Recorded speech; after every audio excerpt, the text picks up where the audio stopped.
Good evening, everyone. Good evening. Can we gather our thoughts together? It's good to see everyone here. My name's Kirsty Thorpe. Thank you so much.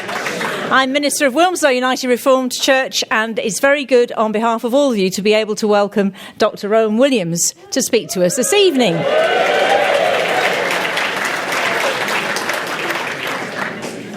It's a particularly busy week for Rowan in the life of Magdalen College, Cambridge, and we're very glad, therefore, that he's able to spare this time for us. Priest, poet, philosopher, academic, member of the Corsair, the Bards, chair of Christian Aid's Board of Trustees, Dr. Williams brings a rich breadth of experience to our discussion about discipleship this week. He bears the unique distinction of having been the first Archbishop of Canterbury since the English Reformation to be appointed from outside the Church of England, because he was serving as Bishop of Monmouth at the time. During his episcopal ministry in Wales in the 1990s, he gave a significant boost to ecumenical relationships. I remember because I was living in Wales at the time. I also recall the willingness with which he accepted an invitation to meet with the United Reformed Church's Human Sexuality and Ordination Working Group. I was the secretary of the group. We had a fascinating discussion day in the flat of the late John Humphreys in the centre of Cardiff. Rowan had come on the bus and the train. He's the bishop who does public transport, no less.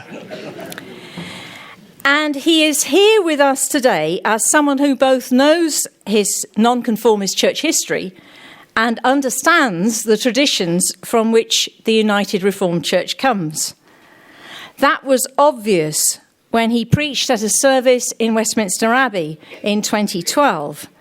It was marking 350 years since the Great Ejectment of 1662, the moment when dissenting ministers who wouldn't accept an established church, an imposed prayer book, and the rule of bishops were forced out of their livings.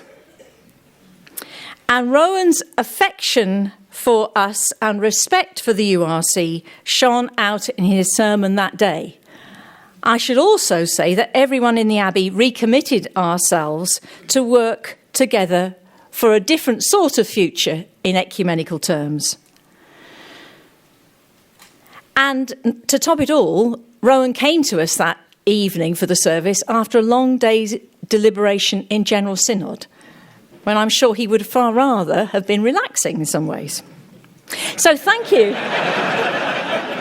Thank you for being with us, Rowan. I have no doubt you're going to shine new light on the theme of discipleship for us in these 3 sessions.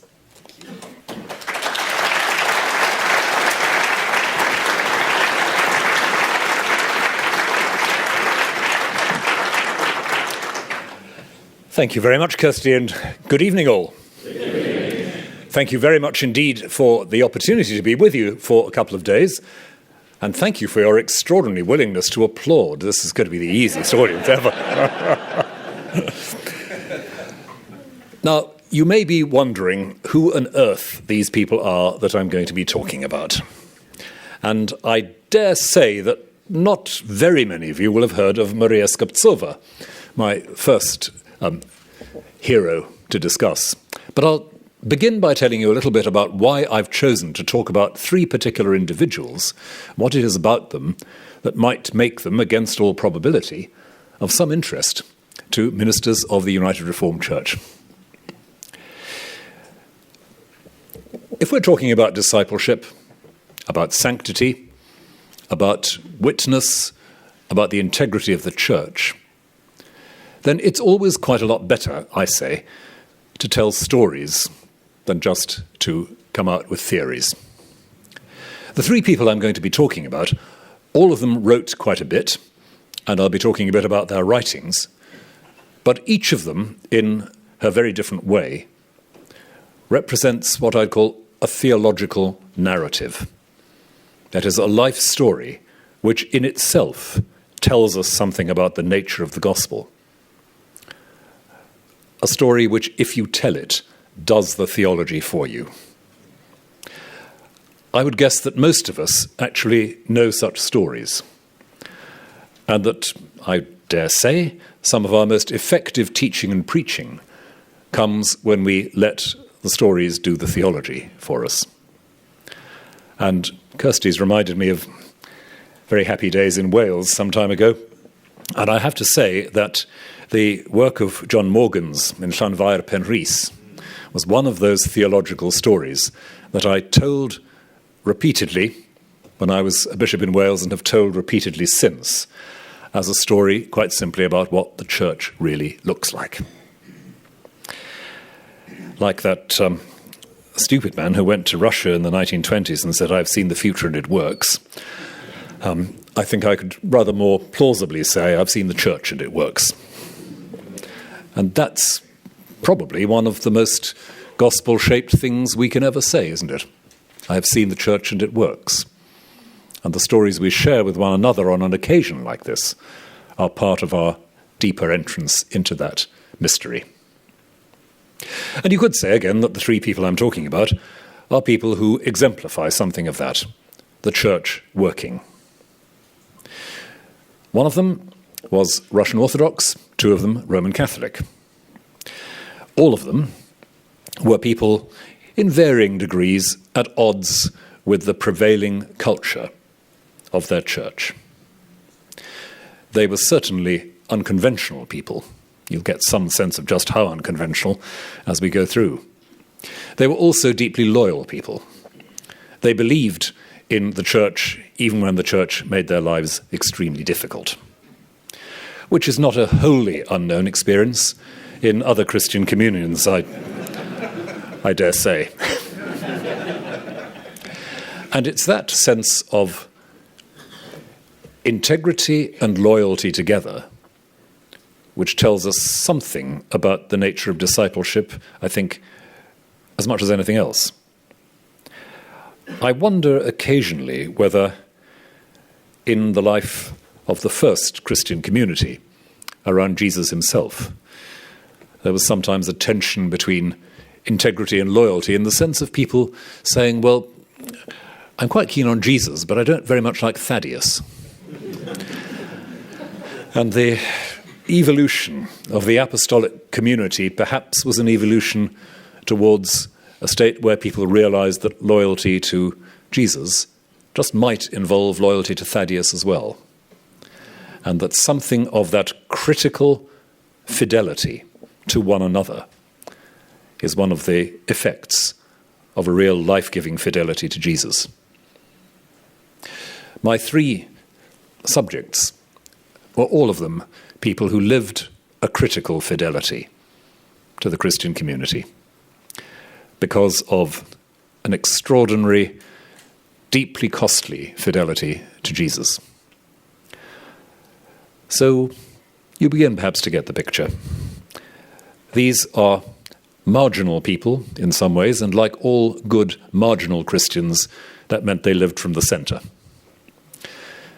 Dietrich Bonhoeffer helpfully confuses the edges and the center of the church in a lot of his writing, reminding us that the church is regularly renewed from the edges rather than what thinks of itself as the center. And that if we want to meet Christ, we have to go to the edge of what we're comfortable with to discover what the real center and heart of the world is. And again, my three subjects are people who are concerned to go to the center of the human world by going to the edge of the comfortable church. So without claiming them unreservedly as nonconformists, I think with a medium-sized N, we might just as well get away with it. So, enough by way of general introduction, but I hope I've given you some sense of why these three women might be significant. And I've barely mentioned the fact that they're three women, which in the traditions they came from is itself worth noticing. All of them discovered the Christian faith, or were discovered by Christ, in their young adulthood. All of them had grown up in environments which were not particularly friendly to Christian faith or conventional religious practice.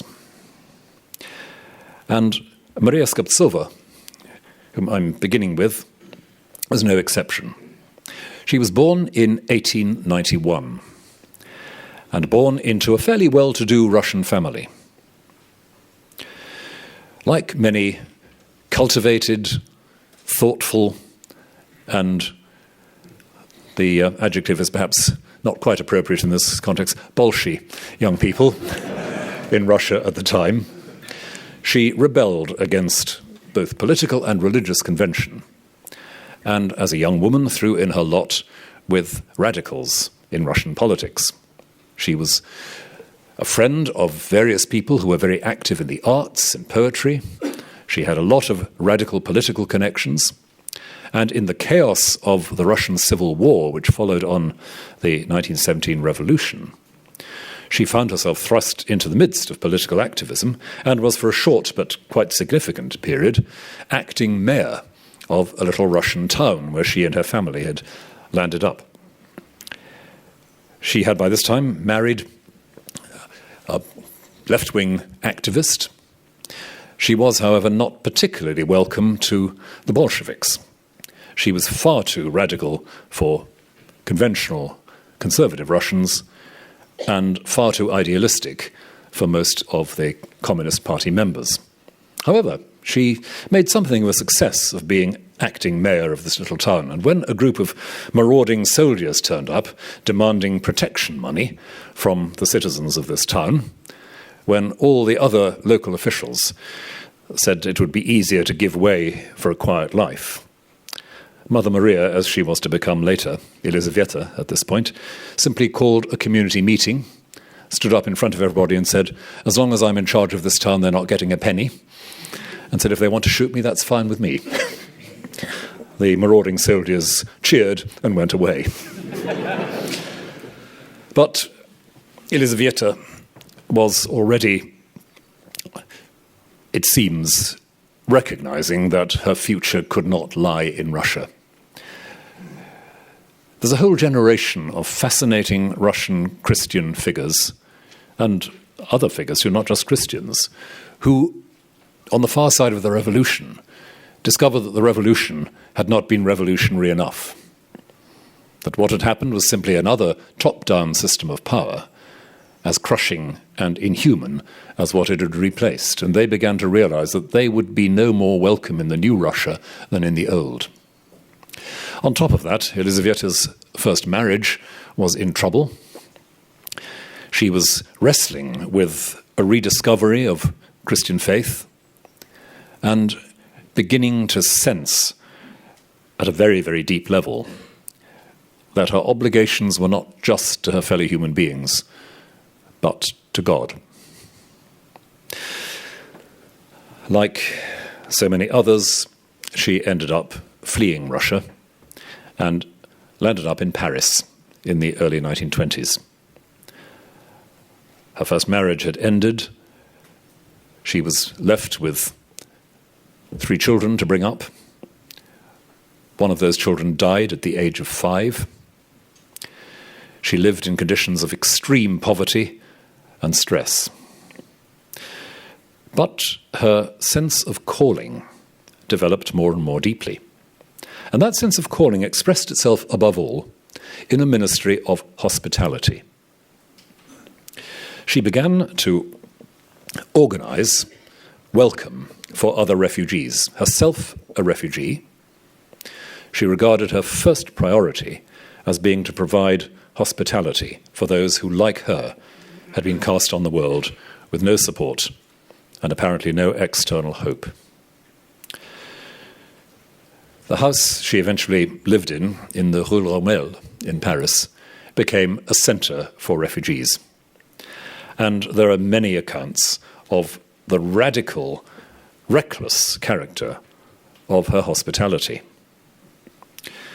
We hear, for example, of one widowed Russian refugee with some mental health problems who simply kept her up all night, every night, talking through her problems. And Mother Maria, Elizaveta, gave this woman her bed and slept in the sitting room and was prepared to stay up till the small hours, simply listening to this woman's problems. She was already at this point beginning to do what she did for the rest of her life and go around the markets of Paris first thing in the morning to pick up surplus or rejected food, collecting it to feed anyone who happened to turn up at the Rue Lormel during the day. And then she had the extraordinary idea of becoming a nun. She was arguably one of the most un-nun-like people you would come across. She was somebody who had had quite a colourful young adulthood, let's say. She was a divorcee and a single mother. She was a compulsively sociable person, never happier than arguing through the night with lots of friends and lots of alcohol. And she went to the local Russian bishop in Paris and said, "I think I have a vocation to be a nun." And amazingly, the local Russian bishop said, "Good."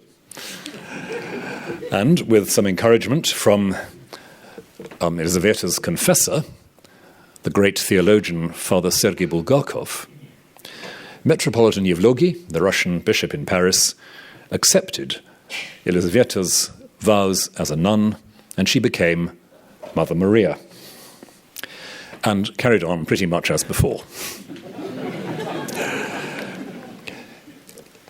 It was a step which is perhaps rather more important than one might imagine, because although the Russian church had plenty of nuns, there weren't very many nuns who were devoted, as she was, quite simply to the care of the poor.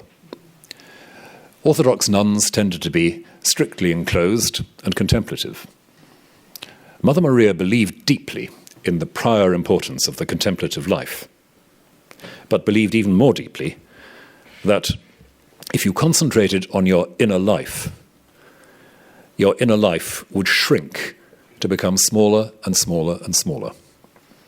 The only way of enriching your inner life was to give and to keep your doors open. And I'll read you a couple of passages about that in a moment. But I just want to give you something of the sense of how her life evolved. A couple of other nuns lived with her for a while and found the pace a bit exhausting and went to slightly more conventional convents. A couple of extremely brave priests ministered to the little community and helped with the practicalities. And Mother Maria went on, trudging the streets of Paris first thing in the morning, collecting reject vegetables from the market and going back and making soup. Now, as the 30s wore on, her ministry to refugees began to take on a rather different character.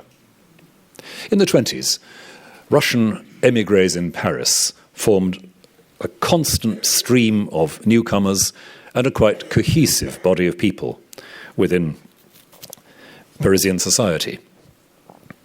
But as the 30s unrolled, a new element came in. That's why the first word in my title is race before refugees, because, of course, Jewish refugees from Germany and elsewhere from Eastern Europe began to arrive in Paris as well. And Mother Maria adapted immediately to this new challenge. A refugee was a refugee. She asked no questions about where people came from, what their background was, what their religion was, what their politics were.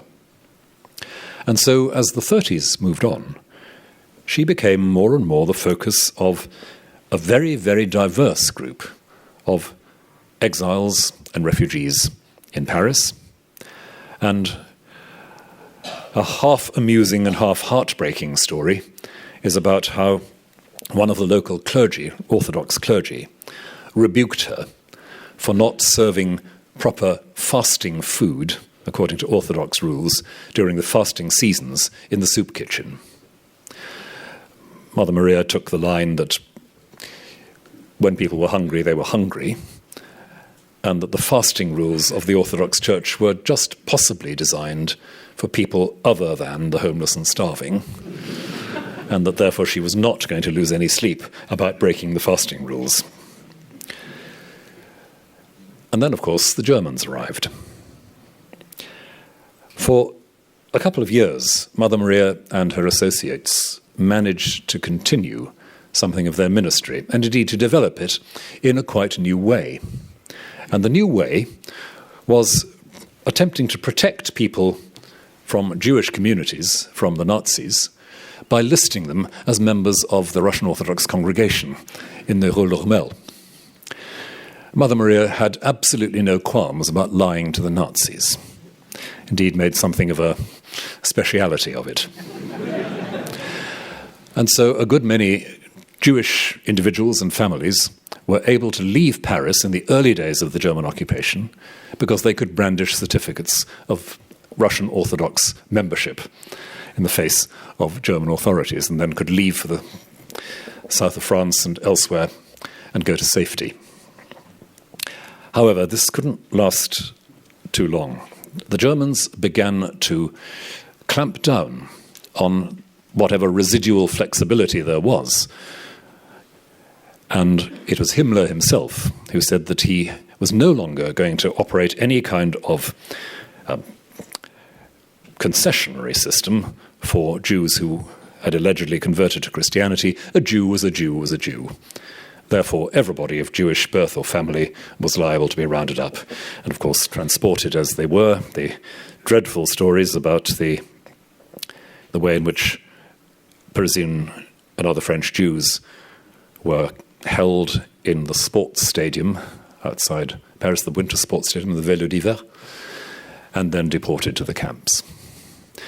This was the point at which the attention of the Nazis inevitably came round to the work that was going on in the Rue Lormel. And Mother Maria, her chaplain, Father Dmitri, and her family, her children who still lived with her, were all of them subjected to interrogation. One of the best-known stories about that process is when Father Dmitri, the chaplain, had been taken in for questioning, and the SS officer who was doing the interrogation said, I want to know if you know any Jews. And Father Dmitri took the pectoral cross on his chest and held it up and said, this one. Mother Maria likewise said at one point, if they come looking for Jews in my house, I'll take them to the chapel and show them the icon of the Mother of God. This was also the period when Jews were obliged by law to wear a yellow star to identify them. Mother Maria wrote a very forceful piece, widely circulated in France at the time, saying, this is the time when every Christian ought to volunteer to wear the yellow star. And she had very strong things indeed to say about the need for absolute unquestioning solidarity with the Jewish people at this moment. Again, not something you could take for granted. The Russian Orthodox Church from which she came had and has a very uncomfortable history of anti-Semitism and anti-Semitic rhetoric. Mother Maria cuts through this without any hesitation, without any qualification. So, eventually, she and one of her children and one of her associates and Father Dmitri went to the camps. Father Dmitri, her friend Ilya Fundaminsky, her son Ilya, all of them died in the camps. And Mother Maria was eventually sent to Ravensbrück concentration camp, where in 1945 she was executed. We have a number of eyewitness testimonies to how she lived and died in the camp, and a confused but persistent story that she offered herself for execution prematurely because of the fear and panic of another woman in the group being selected, that she actually stepped forward to replace somebody else in the queue for the execution chamber. We don't know the detail, but it would be entirely in character. About a decade ago, Mother Maria was declared a saint by the Russian Orthodox Church in Western Europe, and remains for many Orthodox Christians who are not completely seduced by Putinism and its varieties, a kind of orientation point for an Orthodox Christianity open to the world, free from historic prejudice, and committed to radical discipleship. That's a sketch of her remarkable life. But what were the principles and the visions out of which all this came? So time to share a few bits of documentation with you. First of all, just one bit of personal reminiscence of her from Konstantin Michulski, another Russian living in Paris. The room in which Mother Maria lives is under the stairs between the kitchen and the hall. In it, there is a large table covered with books, manuscripts, letters, bills, and a quantity of completely incongruous objects. There is a basket of different coloured balls of wool and a bowl with some cold tea, left unfinished. Bookshelves, cupboards, an old armchair with a stuffing hanging out. The room is unheated, the door is open. There are times when Mother Maria can no longer bear it. She locks the door, drops into the armchair and says, "I can't go on like this. I can't take anything in any longer. I'm tired. I'm really tired. There have been about 40 people here today, each with their own sorrow and needs, and I can't chase them away." But locking the door is no solution. Persistent knocking begins. Mother Maria opens the door and says to me, "There you go. That's how I live."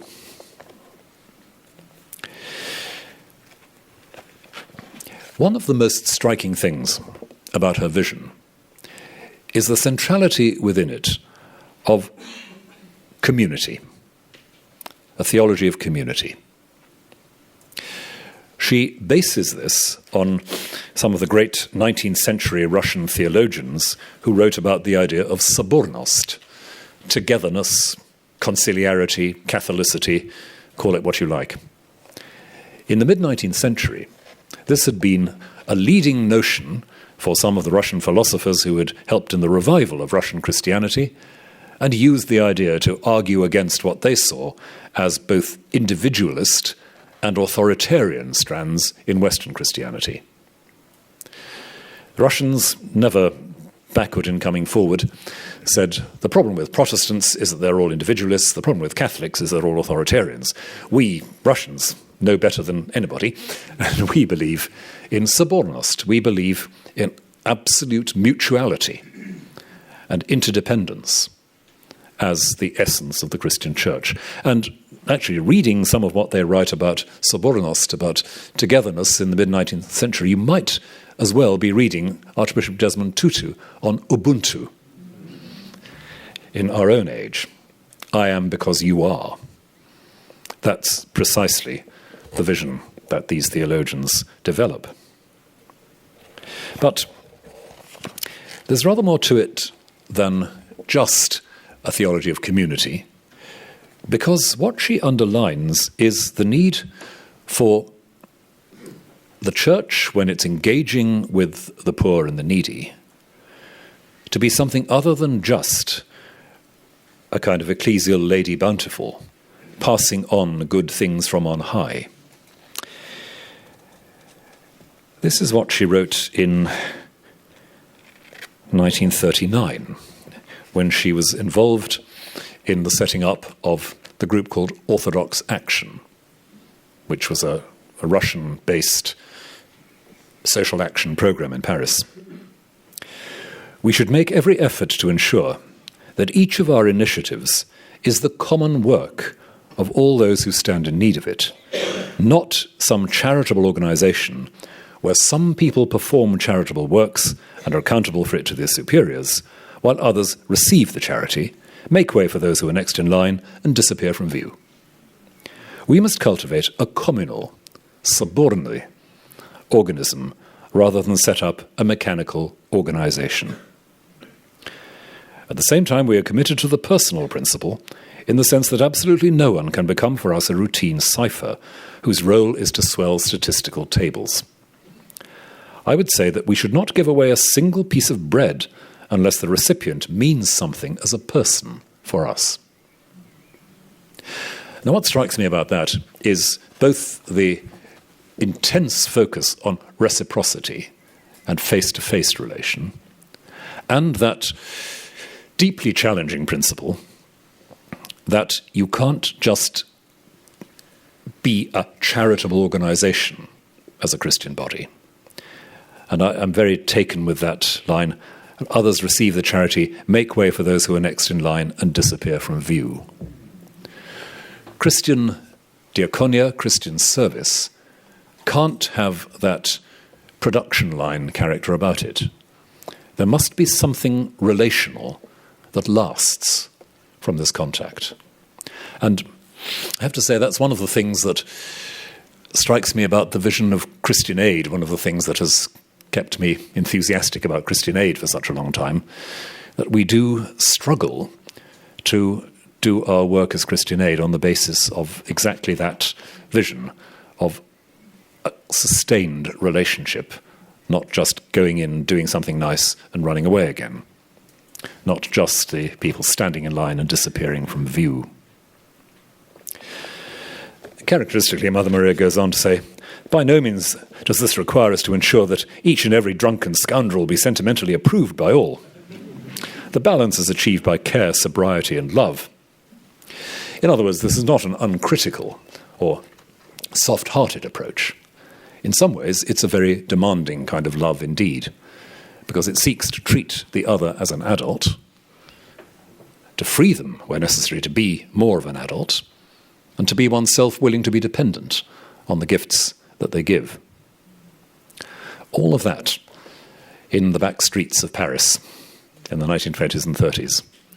All of that developed, written down in these late nights in an unheated room with the Nazis knocking on the door. You can see, I hope, why she's such an extraordinary, exhilarating figure to get to know, Mother Maria.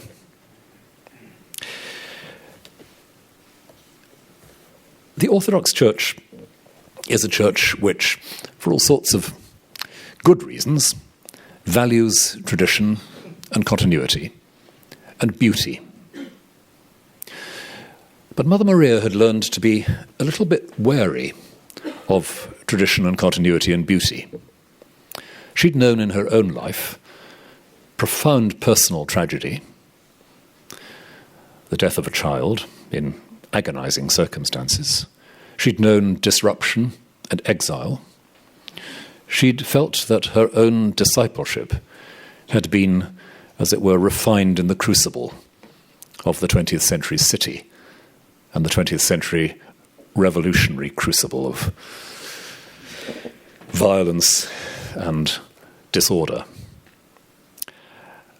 And she was very wary indeed of any kind of rhetoric about the church which pretended that the church could be some kind of safe space, untouched by the realities of the century.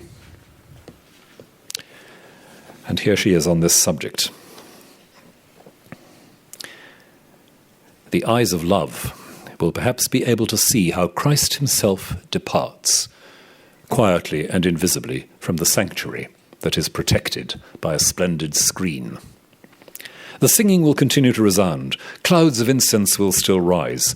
The faithful will be overcome by the ecstatic beauty of the services, but Christ will go out onto the church steps and mingle with the crowd, the poor, the lepers, the desperate, the embittered, the holy fools. Christ will go out into the streets, the prisons, the hospitals, the low haunts and dives. Again and again, Christ lays down his soul for his friends. What are our beauty and our ugliness in comparison with Christ, his eternal truth and eternal beauty? Does our beauty not look ugly when compared to his eternal beauty? Or is it not the reverse? Does he not see in our ugliness, in our impoverished lives, in our festering sores, in our crippled souls, does he not see there his own divine image and a reflection of his eternal glory and eternal beauty. And so he will return to the churches and bring with him all those whom he has summoned to the wedding feast, has gathered from the highways, the poor and maimed, the prostitutes and sinners. And the most terrible thing is that it may well be that the guardians of beauty, those who study and understand the world's beauty, will not comprehend Christ's beauty and will not let him into the church, because behind him there will follow a crowd of people deformed by sin, ugliness, drunkenness, depravity, and hate. Then their chant will fade away in the air, the smell of incense will disperse, and someone will say to them, "I was hungry, and you gave me no food." That's an enormously moving passage, I think, and it calls to mind one of the great insights of St. Teresa of Avila, when she's writing about the Lord's Prayer. And she says, when we say, "Our Father," we, all of us who pray it, with our doubts and our sins and our complications and our general messiness, we are associating ourselves with Christ. We are claiming a right to enter the domestic space of God himself. And surely, says St. Teresa, God the Father must be horrified by the people that Jesus Christ is bringing home with him. Only, she goes on, the catch is, we're told in the Gospels that Jesus only ever does what the Father wants. So presumably, the Father actually wants all these disreputable people to come home with the Son. I think that's exactly what Mother Maria is saying in rather more poignant and direct terms, in fact, because she's talking there about how the church itself may be blinded to the beauty of divine love by the apparent ugliness of the objects of divine love. God loves what's not lovely. And love to the loveless shown that they might lovely be, of course, is a phrase we've been singing not so very long ago, probably, in Passiontide at Easter. She also writes about what she calls non-possession. She's taken monastic vows, and so, of course, she takes it for granted that poverty is part of what she's now committed to. But she wants to let us know that there's a difference between poverty, as we often understand it, and the spiritual attitude of non-possession. Our whole approach to life must be the opposite of possessiveness. And if so, we are freed from both greed and miserliness, she says. We're freed from clinging to what we have. We're freed from grasping for what we can get. It doesn't mean that we don't attend to ourselves and are conscious of our own needs, but we no longer have an attitude of possessiveness to ourselves or to others. And she's got some very interesting things to say about possessiveness in terms of our inner life, not just our literal possessions. The virtue of non-possession should make a person open to the world and to people. Life outside the church, and in part a distorted understanding of Christianity, accustom us to hoarding our inner riches and to being eternally curious, greedy with regard to our neighbour's spiritual world. We can be possessive in terms of our intrusiveness towards other people, our desire to understand them, to get them into our framework, push them into our categories. And her whole ministry, it seems to me, is very deeply shot through with this non-possessiveness.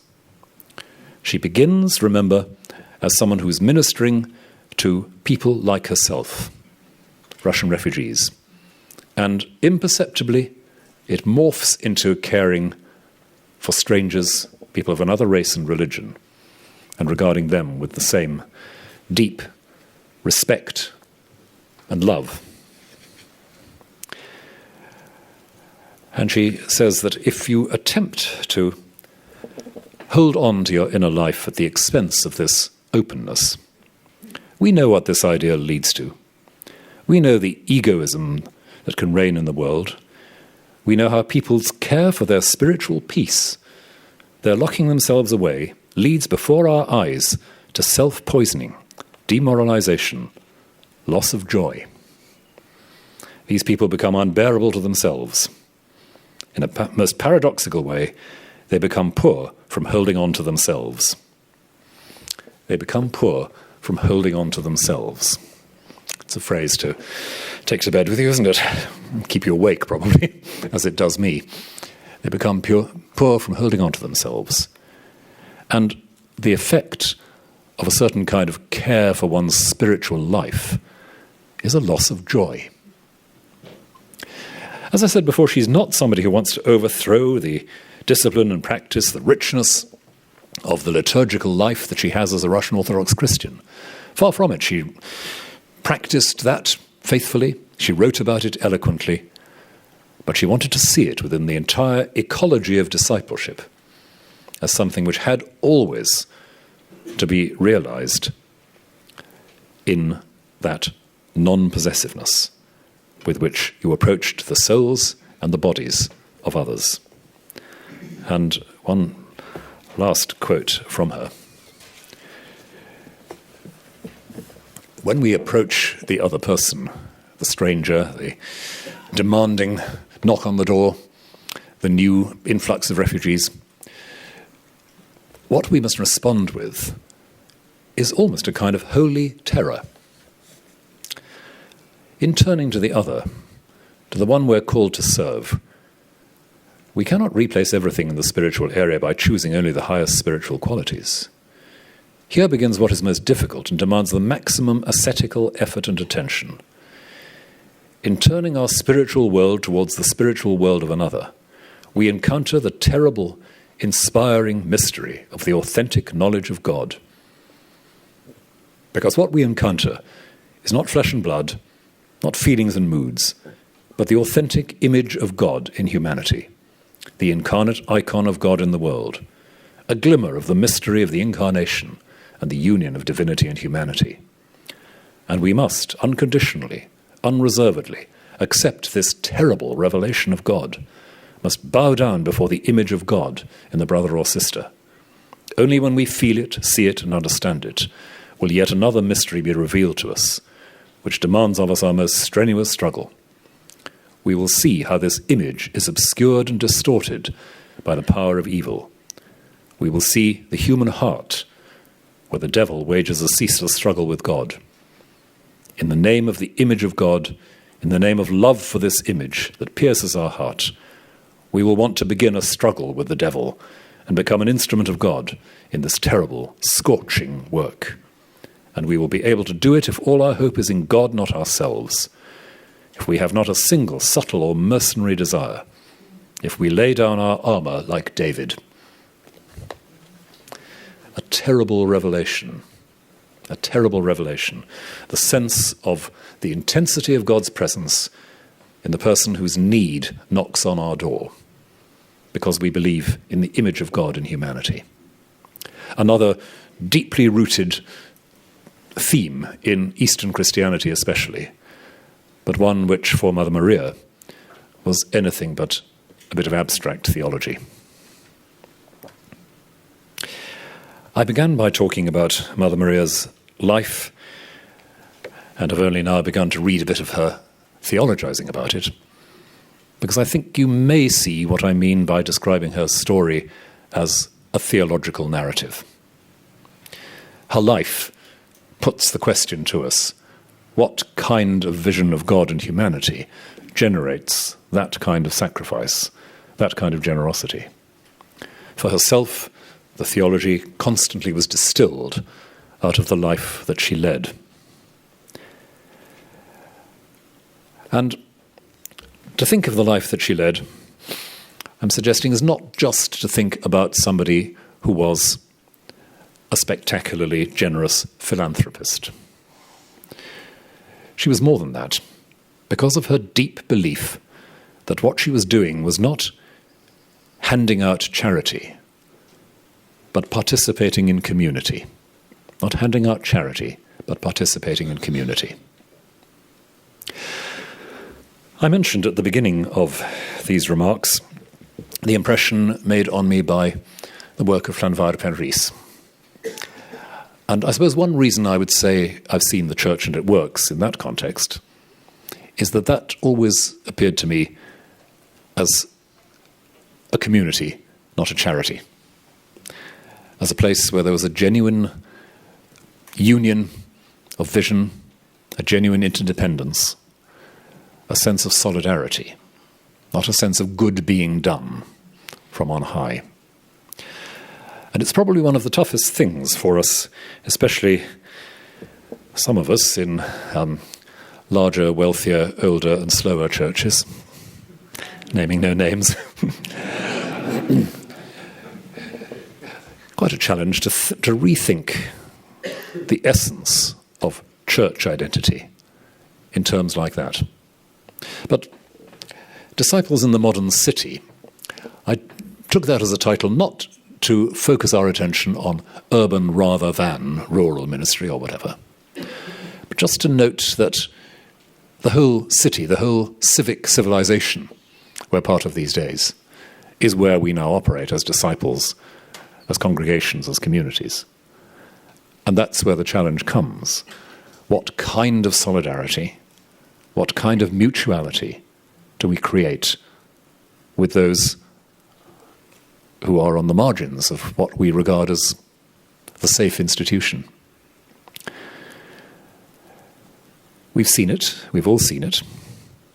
We can all celebrate it. We can all, and I do mean we and all, because it's a question to myself, we can all go away and reflect prayerfully and gratefully and uncomfortably on how we move from a church which is just that little bit afraid, even if we're not Russian Orthodox, just that little bit afraid of people coming in to disturb the beauty we can cope with, so that we begin to recognize the beauty that is Christ in his divine generosity, and recognizing that that's actually the transforming thing. I'm sure that Mother Maria believed that the Jewish refugees who came to her and Father Dmitri asking for those forged certificates of Russian Orthodox membership, that they were actually part of her community, that the relationship she had with them was one of sobornost, that she wasn't just doing them a favor, but that somehow she was entering into their condition. And of course, her end shows that. She died alongside precisely those people. And that's why race and refugee issues end up for her with martyrdom. Probably not many of us will end up in that particular place. Let's pray we don't, because we do, after all, pray every day not to be brought to the time of trial. One of the most realistic prayers that our Lord encourages us to pray, I think. That being said, why did Mother Maria end her life as a martyr? Because she believed in that kind of church and lived it. Thank you.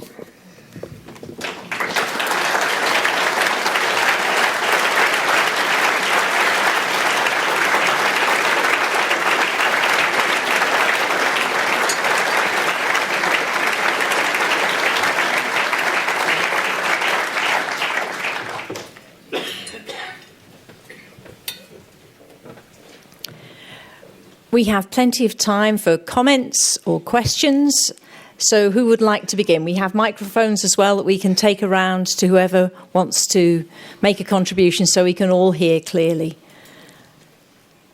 Would anybody like to start?